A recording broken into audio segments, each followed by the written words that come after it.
Ari, a gente estava conversando sobre como as pessoas lidam com a internet, né? E a nossa geração é a geração do mimimi, né? Do dóizinho, de quem não consegue ser contrariado de alguma forma, né? A gente tem essa característica maravilhosa aí de quem não cresceu. A gente ainda está lá no egocentrismo da infância.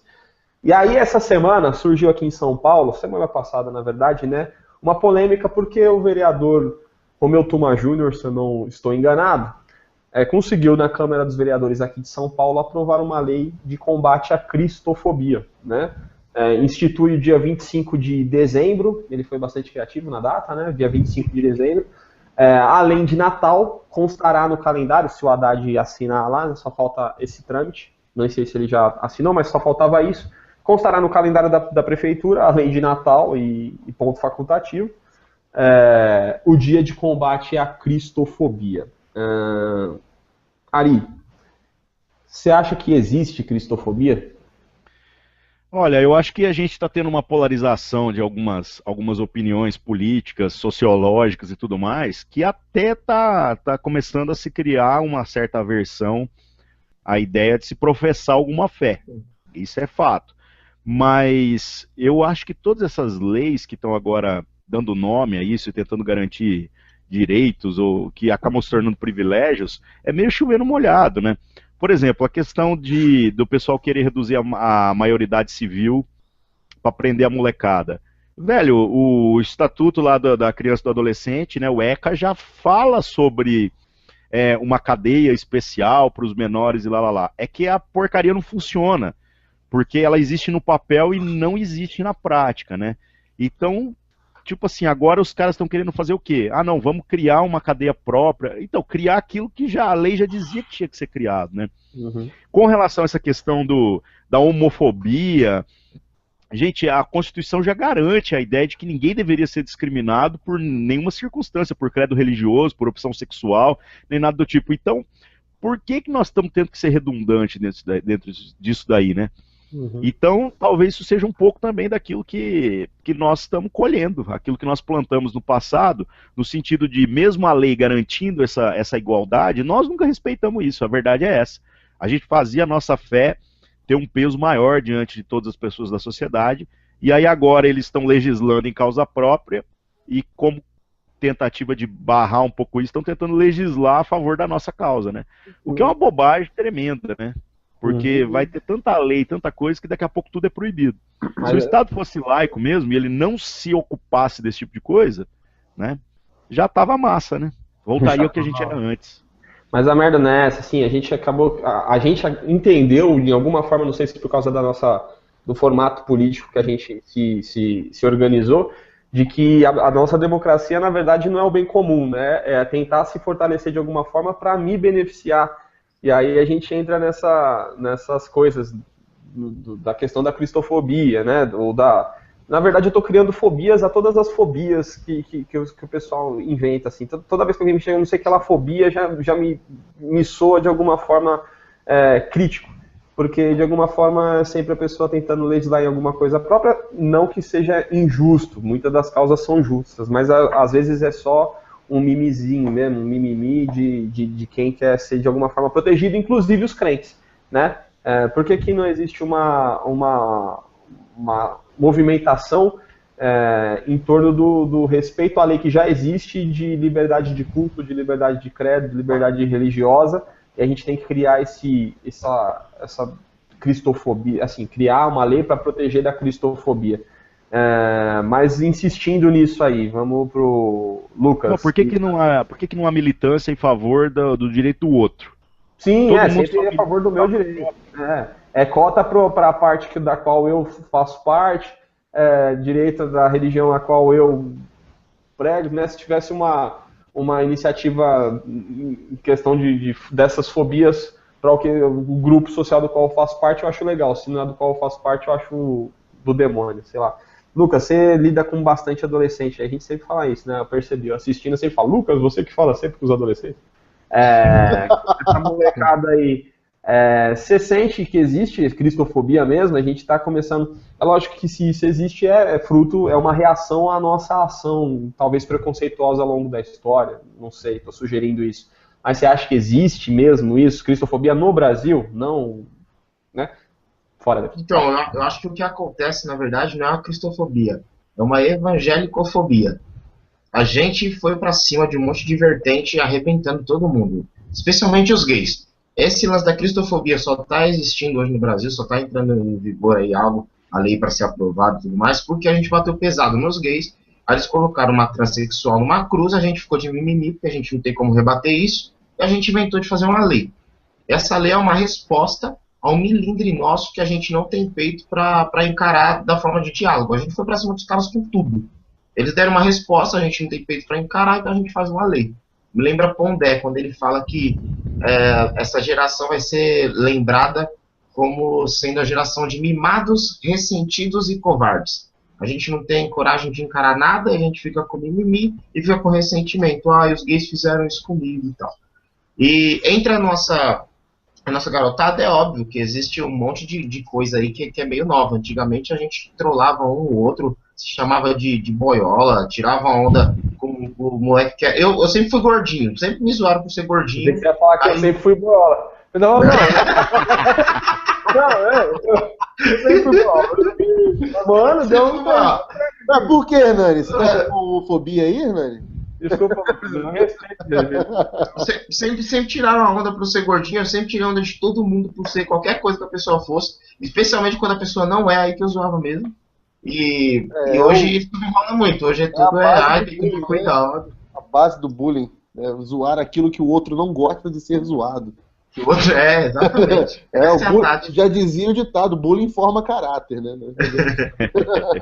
E eu acho que o que a gente vive hoje é isso, uma evangelicofobia, não uma cristofobia, até porque os católicos não estão no grupo dos caras que estão se sentindo oprimidos, se é que a gente pode dizer. É engraçado, porque a religião cristã é a mais seguida no Brasil. Nós não somos uma minoria oprimida, a gente é maioria. É estranho, é engraçado. Você esteja preocupado com a perda do direito de oprimir, né? As minorias oprimidas estão ganhando voz, né? Principalmente no ambiente da internet, né? Porque a gente ainda segue uma fé que exige de nós mudanças que não são agradáveis, né? E justamente são motivadas pela nossa fé e por sermos chamados, convertidos e pá. Mas o que o pessoal não consegue entender às vezes é que não é agradável nem pra gente. A gente faz várias cagadas, faz cagadas diferentes, mas faz. E aí, de alguma forma, a nossa linguagem sempre foi, o Ed falou isso, o Ed René, né, que a nossa linguagem sempre foi muito bélica com relação às questões sexuais, né, principalmente os homossexuais. E aí criou esse ranço aí, é igual o Papa Francisco, eu gosto dele, cara, acho que é um cara sensacional. E ele tem a simpatia de todo mundo, o padre Fábio de Mello tem a simpatia de todo mundo. E eles são os representantes católicos fortes aí. O nosso é uma Malafaia, né, mano? E aí a gente acaba sendo estigmatizado por causa disso mesmo. É isso que eu ia falar. O que eu ia falar é o seguinte, é que não é que os católicos não estão ressentidos, eles até estão, mas eles não fazem tanto escândalo que nem a gente faz, né? Uhum. A gente é histérico, né? Então a gente faz o histerismo nosso, essa coisa que você falou, Hernani, de sermos bélicos, né? Nós somos o primeiro a sentir, opa, mexeu com a gente, tá mexendo com nós, né? Tem esse esquema todo aí. Aí a gente se sente ressentido como se estivesse atacando a gente. Uhum. E os católicos não, eles têm a deles, deixam a deles lá, tanto é que, por exemplo, o Papa Francisco, ele foi muito criticado aí por essa simpatia toda com os homossexuais, né? E né? Esses argentinos são... então, eles foram muito criticados, ele foi criticado pra caramba pela igreja por conta dessa simpatia, foi até rejeitado por algumas nações aí bem fiéis, bem fundamentalistas aí em relação ao catolicismo. Mas eles não são... Aqui no Brasil a gente tem uma histeria evangélica que, assim, é caricata, dá pra ver de longe. E aí acaba se tornando algo que não representa o que de fato deveria ser, né? Uhum. Então aí entra a homofobia, cristofobia. E isso eu concordo plenamente, gênero, número e grau, com a Ari. Eu acho que a gente já tem direito garantido para isso, e eu acho que a gente tinha que lutar pelos direitos garantidos. Isso é interessante. A história mostra isso, né? Se você vê, por exemplo, Martin Luther King Jr., Nelson Mandela, Esses caras, eles não criaram uma nova lei ou uma coisa. Eles lutaram pelos direitos garantidos há 40 anos, há não sei quantos anos atrás. Eles foram em busca de lutar pelos direitos garantidos que não estavam sendo respeitados. Então, assim, eles não queriam promover uma nova lei, um novo comportamento, ou levantar a bandeira deles, o direito deles, né? Eles estavam falando sobre algo que já tinha sido garantido, já tinha sido proposto, a sociedade sabia, então por que não vivia daquele jeito, né? Então, eu acho que essa deve ser a luta, né?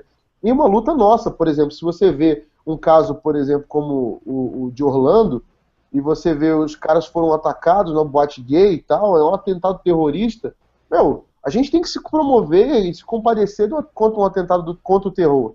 Não importa se o cara é gay ou se o cara é o que, sei lá o que for. A gente é contra aquilo que mata a vida, né? Aquilo que tira a vida. A gente é contra tudo aquilo que vai contra a vida. Mas voltando para a cristofobia, aí vou voltar para o Ari, o nobre deputado Jean Willis, né, o ataque terrorista que aconteceu, que era uma das nossas alternativas de tema, que o pessoal acabou não entrando por causa da enquete, foi de autoria, ou reivindicaram a autoria, o Estado Islâmico. E aí o deputado falou, não, mas bateu nos crentes, em vez de criticar o Islã, porque também tá bem fácil bater nos crentes, né?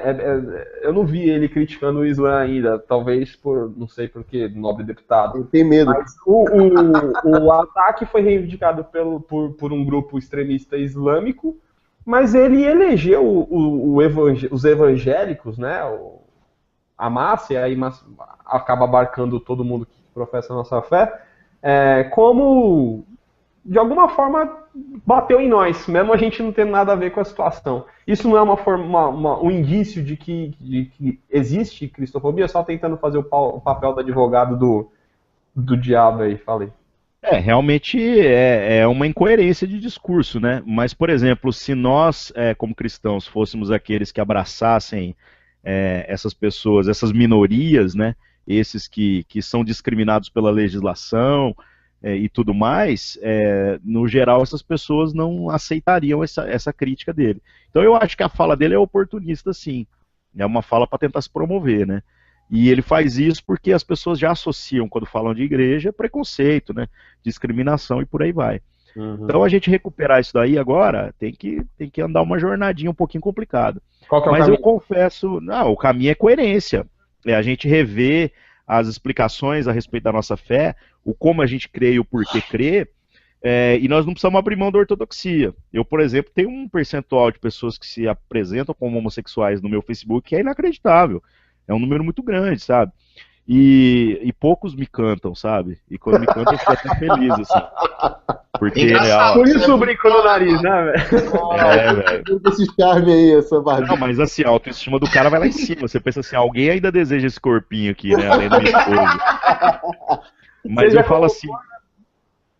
O que é interessante dessas pessoas? A grande crise delas não é com o nosso conceito de pecado.